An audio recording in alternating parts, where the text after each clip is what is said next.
Guys 20 round മത്സരങ്ങളൊക്കെ പൂർത്തീകരിച്ച് നിൽക്കുന്ന സമയത്ത് ഷീൽഡ് ആര് സ്വന്തമാക്കും എന്ന് പറയുന്നൊരു ചോദ്യത്തിലേക്ക് നമുക്കിനി അധികം കാത്തിരിക്കേണ്ടി വരില്ല. ചിലപ്പം അടുത്ത മാച്ച് വീക്കിലൊക്കെ തന്നെ ഒരുപക്ഷെ ഒരു തീരുമാനത്തിലേക്കൊക്കെ എത്താനുള്ള സാധ്യതകൾ കൂടുതലാണ് എന്നുള്ളതാണ്. സോ അതാണ് കേരള ബ്ലാസ്റ്റേഴ്സ് ഒന്നും ഈ ഷീൽഡ് റേസിൽ പോയിട്ട് ടോപ്പ് 6 തന്നെ ഒരു റേസിലുണ്ടോ എന്ന് സംശയിക്കുമ്പോൾ ഷീൽഡ് റേസ് ഡിസൈഡർ ആകാൻ കേരള ബ്ലാസ്റ്റേഴ്സിന് ചിലപ്പോൾ ഒരു ഭാഗ്യമുണ്ടാകുമെന്ന് വേണമെങ്കിൽ പറയാം. ഞാൻ അതിലേക്ക് വരാം. എന്താണെങ്കിലും നിലവിൽ 2 ടീമുകൾക്കാണ് ഈ ഒരു സാധ്യത ഉള്ളത്.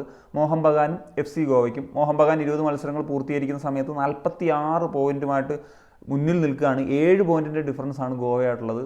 ഗോവയ്ക്ക് 20 മത്സരങ്ങളിൽ നിന്ന് 39 പോയിൻ്റാണുള്ളത്. അപ്പം 7 പോയിന്റ് എന്ന് പറഞ്ഞു കഴിഞ്ഞാൽ നിലവിലത്തെ ഒരു സാഹചര്യത്തിൽ ഇത് ഹ്യൂജ് ഡിഫറൻസ് തന്നെയാണ്. എന്നാൽ ജംഷഡ്പൂരിന് സാധ്യതയല്ലേ എന്ന് ചോദിച്ചു കഴിഞ്ഞാൽ സാധ്യതയുണ്ട്, പക്ഷെ അതൊരു വിദൂര സാധ്യതയാണ് എന്നുള്ളത് നമുക്ക് പറയേണ്ടി വരും. ലിറ്ററലി ഇപ്പോൾ ഒരു റിയലിസ്റ്റിക്കലി നമ്മൾ നോക്കുന്ന സമയത്ത് മോഹൻ ബഗാൻ തന്നെയാണ് ഏറ്റവും കൂടുതൽ സാധ്യത. അത് കഴിഞ്ഞാൽ ഒരു സാധ്യത വരുന്നത് FC ഗോവയ്ക്കാണ്. ഇപ്പോൾ ജംഷഡ്പൂരിന് പറഞ്ഞല്ലേ സാധ്യതകൾ വരണമെങ്കിൽ ജംഷഡ്പൂർ തുടർച്ചയായിട്ട് എല്ലാ മത്സരങ്ങളും വിജയിക്കുകയും വേണം.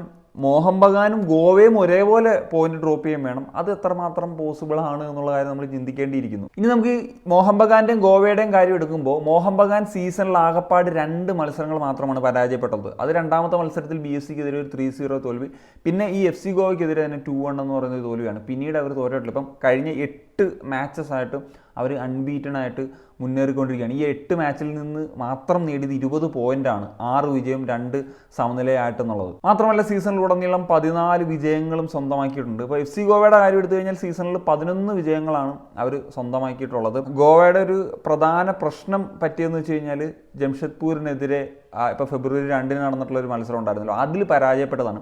അതിൽ ഗോവയ്ക്ക് വിജയിക്കാൻ സാധിച്ചിരുന്നെങ്കിൽ ഇപ്പം എന്താണെങ്കിലും മോഹൻ ബഗാൻ ഒരു ശക്തമായിട്ടുള്ളൊരു കോമ്പറ്റീഷൻ കൊടുക്കുന്ന ടീമായിട്ട് തന്നെ ഗോവ നിലനിന്നേനെ എന്നുള്ളതാണ്. ഇനി നമുക്ക് ഇരു ടീമുകളുടെയും എതിരാളികളെ ഒന്ന് പരിശോധിക്കുന്ന സമയത്ത് മോഹൻ ബഗാന് അവശേഷിക്കുന്ന 4 മത്സരങ്ങളിൽ Kerala Blasters, Odisha FC, Mumbai city FC and FC Goa എന്നിങ്ങനെയാണ് നിൽക്കുന്നത്. എല്ലാം മോഹൻ ബഗാനായിട്ട് ഒരു കോമ്പറ്റീഷൻ കൊടുക്കാൻ പറ്റുന്ന ടീമിലാണ് നിലവിലെ ഒരു ഫോമിലെല്ലാം ഒക്കെ നോക്കുമ്പോൾ.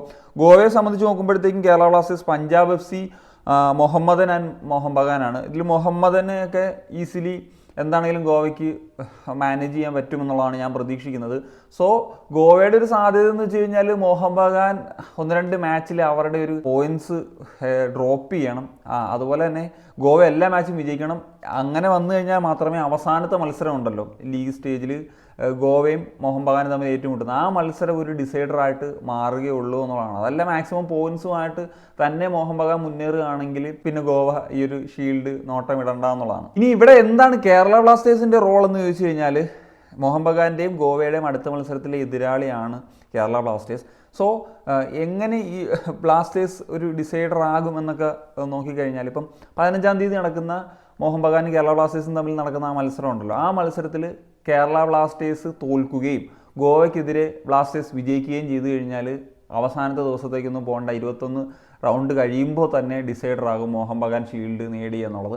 എന്നാൽ ഈ നേരെ തിരിച്ചാണ് സംഭവിക്കുന്നത്. അതായത് മോഹൻ ബഗാനെതിരെ കേരള ബ്ലാസ്റ്റേഴ്സ് വിജയിക്കുകയും ഗോവയ്ക്കെതിരെ പരാജയപ്പെടുകയും ആണ് ചെയ്യുന്നതെങ്കിൽ ഇപ്പോൾ ഈ പറഞ്ഞ പോലെ ഒരു പോയിന്റ് ഡിഫറൻസ് 4 ചുരുക്കാനും പിന്നീട് അത് ക്രൂഷ്യലായിട്ട് മാറുന്നൊരു സാഹചര്യത്തിൽ ഗോവയ്ക്ക് അതൊരു ഹെഡ്ഫുള്ളാകുന്ന ലെവലിലേക്കൊക്കെ മാറും എന്നുള്ളതാണ്. നമുക്ക് നോക്കാം.